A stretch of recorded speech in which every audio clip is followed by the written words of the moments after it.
के सपनवा जियल जुलुमवा भैले रे ननदी। अरे रतिया के सपनवा जियल जुलुमवा भैले रे ननदी। के हो जाई शहर बनारस, के हो जाई पटना। अरे के हो जाई पटना, के हो जाई शहर बनारस, के हो जाई पटना।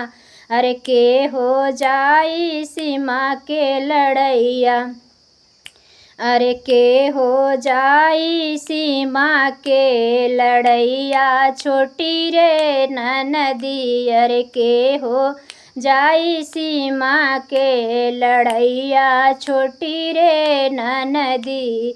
ससुरु जाई शहर बनारस, भसुरु जाई पटना।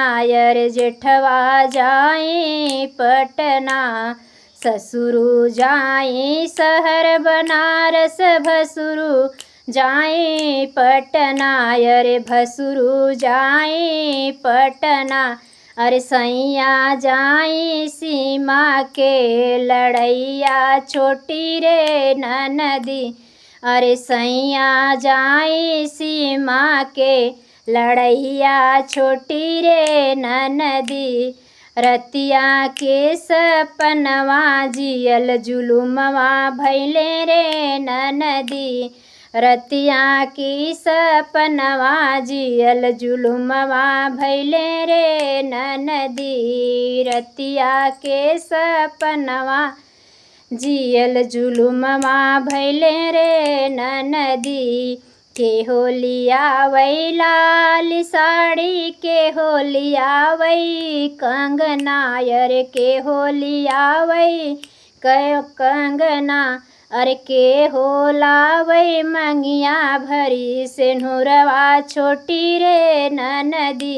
अरे के होलिया वै मांगे क सिंदूरवा छोटी रे ननदी। के होलिया वै लाल साड़ी, के होलिया वै कंगना। अरे के होलिया वै कंगना, अरे के होलिया वै मांगे क सिंदूरवा छोटी रे ननदी। अरे के होलिया वै मांगे क सिंदूरवा छोटी रे।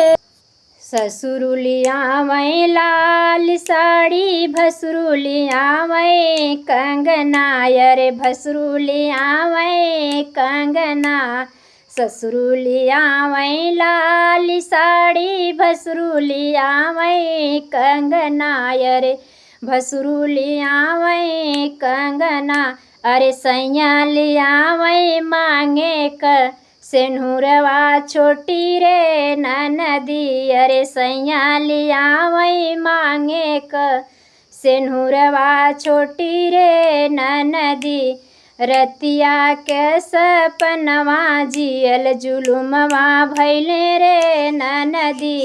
रतिया के सपनवा जियल जुलुमवा भैले रे ननदी। रतिया के सपनवा जियल जुलुमवा भैले रे ननदी। राधे राधे फ्रेंड, कैसे हैं आप लोग? उम्मीद करी अच्छे होंगे, स्वस्थ होंगे, मस्त होंगे। हमारा वीडियो आप लोग को आशा नहीं पूरा विश्वास है बहुत अच्छा लगेगा। नाच गीत है, छोटा सा कमेंट करके आशीर्वाद जरूर दीजिए। ऐसे प्यारे प्यारे लेटेस्ट वीडियो के साथ फिर मिले, तब तक ले राधे राधे।